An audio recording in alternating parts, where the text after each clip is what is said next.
Gram வரைக்கும் நம்ம daily வந்து நட்ஸு இந்த மாதிரி வேர்க்கடலை பருப்பு இதெல்லாம் வந்து எடுத்துக்கலாம். இன்னும் எடை வந்து கூடணும் அப்படின்னு நினைக்கிறவங்க அதில் கொஞ்சம் எள்ளு கூட சேர்த்துக்கலாம். கருப்பு எள்ளு கூட கொஞ்சம் சேர்த்துட்டு அது கூட சேர்த்து அடித்து சாப்பிட்றப்ப பசங்க வந்து நல்லா வெயிட் போடுவாங்க. வெயிட் போடுறதும் பார்த்திங்கன்னா ஆரோக்கியமான எடையாக இருக்கும். நம்ம வெயிட்டு போடுறோன்னு கண்ணா பின்னான்னு போடக்கூடாது, ஊழ சேலை போடக்கூடாது இல்லையா. வெயிட்டு போட்டோம் அப்படின்னா நல்ல ஒரு ஆரோக்கியமான எடை போடணும் அப்படின்னா நீங்கள் இந்த பொருள்லாம் சேர்த்து சாப்பிட்ணும். ரொம்ப சுருக்கமாகவே நம்ம சொல்லியிருக்கிறோம். பாதாம் பருப்பை மட்டும் நைட்டில் ஊற வச்சு தோல் உரிச்சுக்குங்க. ஒரு 7 பருப்பு வரைக்கும் போடலாம்.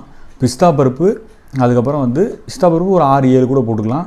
வால்நட் 2 முந்திரி, இதுக்கப்புறம் நீங்கள் பேரிச்சம்பழம் சேர்த்துக்கலாம் இனிப்புக்கு.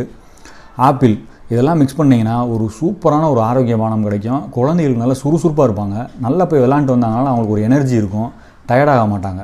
இதை மாதிரி கொடுத்து பாருங்கள். நாட்டுக்கோழி முட்டை கிடைக்கிது அப்படின்னா குட்டி பசங்களாக இருக்கிற வரைக்கும் நாட்டுக்கோழி முட்டை வேக வச்சு கூட அவங்க நல்லா தாராளமாக ஒரு முட்டை டெய்லி நீங்கள் கொடுக்கலாம். ஆனால் நாட்டுக்கோழி முட்டையாக இருக்கணுங்க.